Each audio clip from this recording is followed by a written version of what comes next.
What you're about to hear isn't the sanitized version found in campaign summaries or official after-action reports. According to declassified medical logs and field intelligence from U.S. military operations in Southeast Asia, many of the most effective enemy actions against American snipers were never planned by human hands. They were biological, silent, relentless, and nearly impossible to predict. Military records show that in the dense jungles of Vietnam, Laos, and Cambodia, elite American marksmen were being removed from the battlefield without a single shot fired. No ambush. No explosion. Just a slow collapse of the body and mind, triggered by diseases embedded deep within the environment itself. The jungle was not merely terrain. It was an active combatant. Pay close attention now. Because this is the side of jungle warfare few are willing to discuss, not the heroics, not the kill counts, but the quiet medical evacuations that never made headlines. The moments when a sniper, trained to endure isolation and stress, realized his own body was becoming unreliable. Weak. Compromised. Vulnerable. Snipers operating in Southeast Asia were often deployed alone or in pairs, infiltrating miles beyond friendly lines. They lived motionless for days, sometimes weeks, submerged in heat, moisture, and decay. Every breath carried spores. Every drop of sweat invited infection. Every insect bite was a calculated risk, whether they knew it or not. At first, the symptoms were subtle. A low-grade fever dismissed as exhaustion. Blurred vision blamed on dehydration. Tremors in the hands attributed to fatigue. But field medics would later document a different pattern, one that repeated itself with disturbing consistency. Aggressive tropical diseases were exploiting the very conditions that made snipers effective: stillness, concealment, and prolonged exposure. Malaria was only the beginning. Dengue hemorrhagic fever followed. Scrub typhus. Leptospirosis. Fungal infections that ate into skin softened by constant moisture. Bacterial pathogens that entered through microscopic cuts, turning minor abrasions into systemic threats. These were not rare anomalies. They were endemic. The jungle did not need to attack. It simply waited. Veteran testimony reveals how psychological strain amplified the damage. Fever-induced hallucinations blurred the line between real movement and imagined threats. Concentration faltered. Target identification became uncertain. For a sniper, whose effectiveness depends on patience and precision, this degradation was catastrophic. One misjudged breath. One delayed reaction. One missed extraction window. In some cases, the enemy never knew how close they came to killing a sniper because the jungle had already done it first. Medical evacuation reports describe operators collapsing during exfiltration, their bodies shutting down after completing missions no one would ever publicly acknowledge. Others survived, but carried chronic conditions for life, scars invisible to those who only measured war in bullets and body counts. This is where our list begins.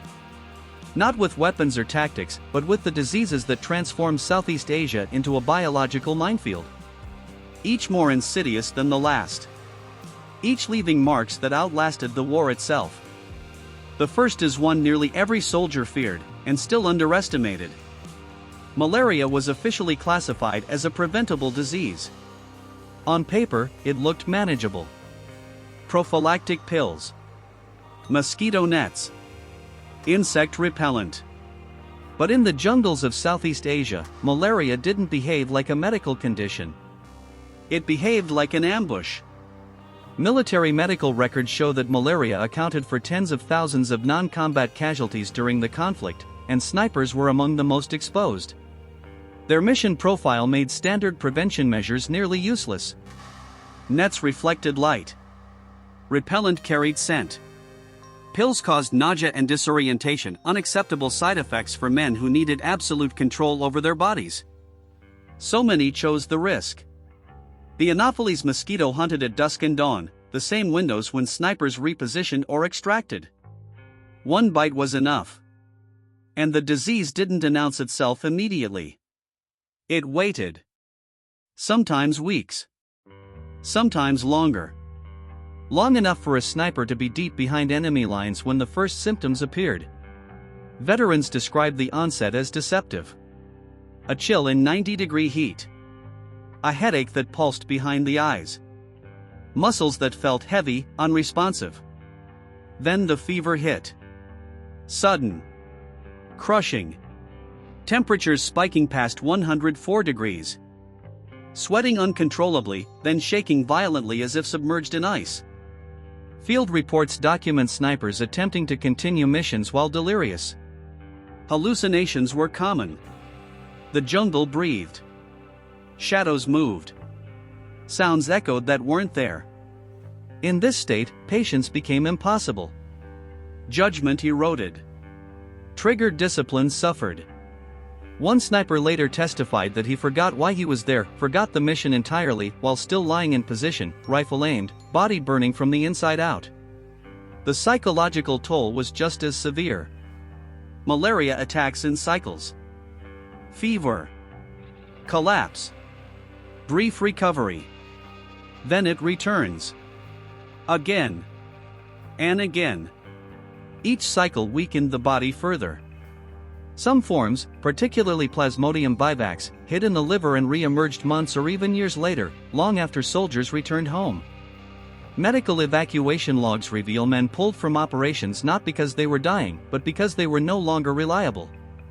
And for a sniper, unreliability is fatal. A shaking hand. A delayed reaction. A mind that slips out of focus at the wrong second. Even those who survived carried the aftermath. Chronic fatigue. Recurring fevers.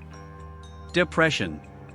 Survivors described feeling betrayed by their own bodies, as if the jungle had followed them home. The enemy they couldn't see had marked them permanently.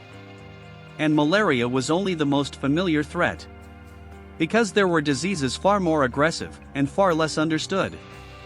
If malaria was the disease soldiers expected, dengue fever was the one that terrified medics. Known unofficially as breakbone fever, dengue didn't just weaken the body, it dismantled it. Transmitted by day-biting mosquitoes, dengue thrived in the same stagnant humidity that surrounded sniper hides. Unlike malaria, there was no preventive medication. No reliable treatment. Once infected, the body entered a violent internal battle that could escalate without warning. Veterans recall the pain first. Not discomfort, pain. Deep in the joints. In the spine. Behind the eyes. It felt, as one sniper described, like my bones were being twisted apart from the inside. Fever followed quickly, often accompanied by nausea, vomiting, and internal bleeding. In severe cases, dengue hemorrhagic fever caused plasma leakage, organ failure, and sudden death. Field hospitals documented snipers arriving conscious one moment, unconscious the next. Blood pressure collapsing. Skin flushed, then pale. The transition from functional operator to critical patient could take less than 24 hours. Then there was scrub typhus. Spread by chigger mites living in tall grass and jungle floor debris, it entered through the skin unnoticed. No bite remembered. No wound seen. Just a small black scab and eschar, often hidden beneath clothing or webbing. By the time fever set in, the bacteria had already spread. Headaches became crushing. Lungs filled with fluid. The brain swelled. Delirium followed. Medics noted cases where snipers became aggressive or incoherent, requiring restraint during evacuation. The psychological damage was immediate and frightening, men losing touch with reality in environments where awareness was survival.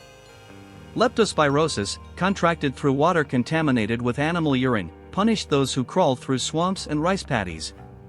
It attacked the kidneys and liver. Jaundice colored the skin yellow. Internal bleeding followed. Some survived only to require lifelong dialysis. What made these diseases especially dangerous was how easily they mimicked exhaustion. Early symptoms were dismissed. Missions continued. By the time intervention was possible, the body was already in free fall. For snipers operating alone, this delay was often fatal. There was no medic nearby. No one to notice the confusion, the slowed movement, the missed radio check-in.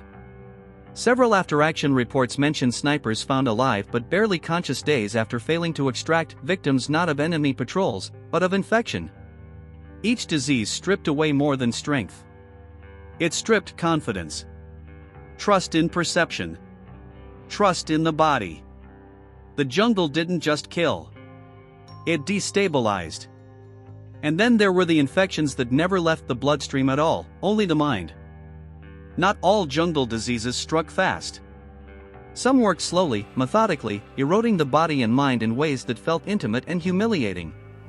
Military dermatology and infectious disease reports from Southeast Asia describe a category of illness that rarely appears in combat histories: aggressive fungal and bacterial infections caused by constant moisture, heat, and immobility. For snipers, this was a perfect storm. Operating for days without movement meant skin stayed wet. Boots never dried. Clothing clung to flesh like a second layer of decay.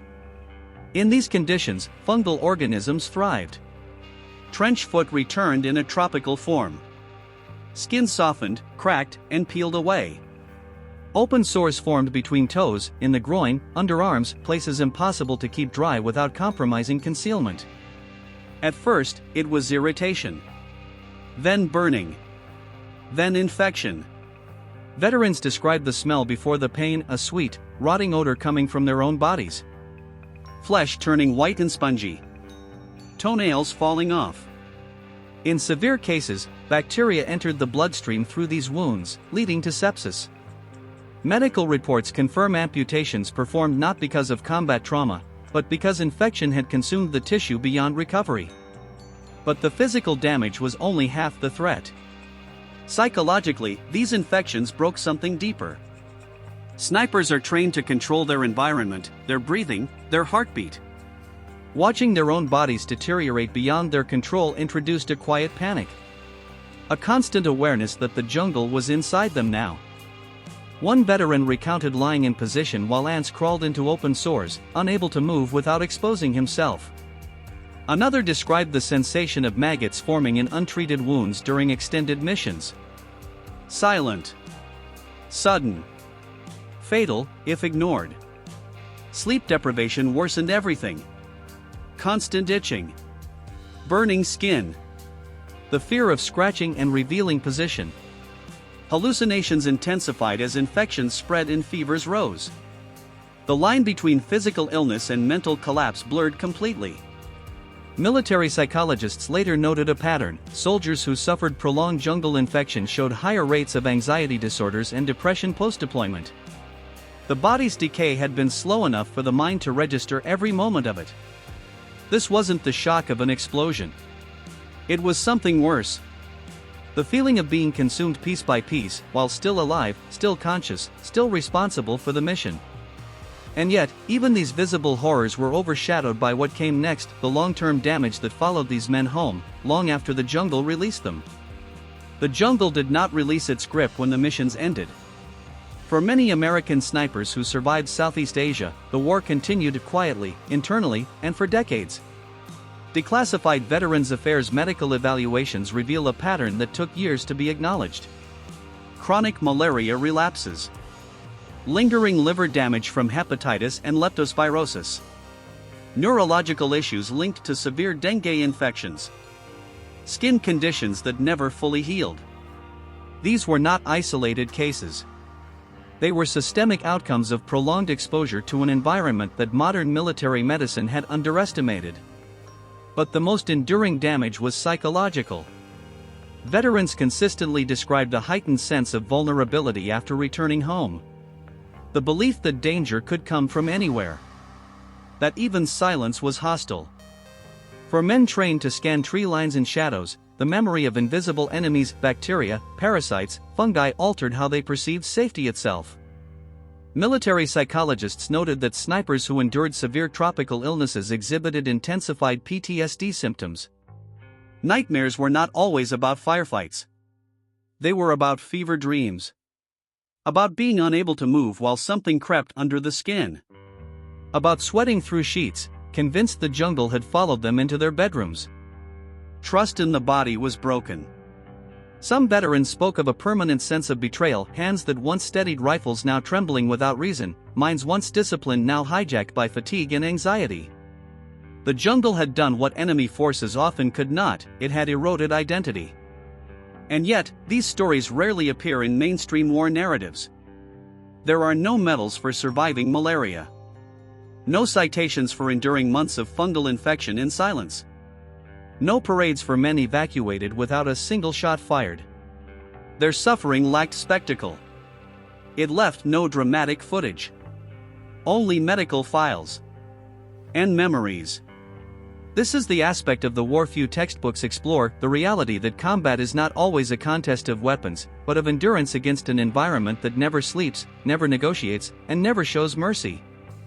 The snipers who operated in Southeast Asia faced more than an armed enemy. They faced a living system designed by nature to break human bodies slowly and efficiently. They adapted. They endured. And many paid a price that lasted far beyond the ceasefire. Silent. Sudden. Lasting. This story is not about defeat. It is about survival and the hidden cost of fighting a war where the deadliest adversary was the jungle itself.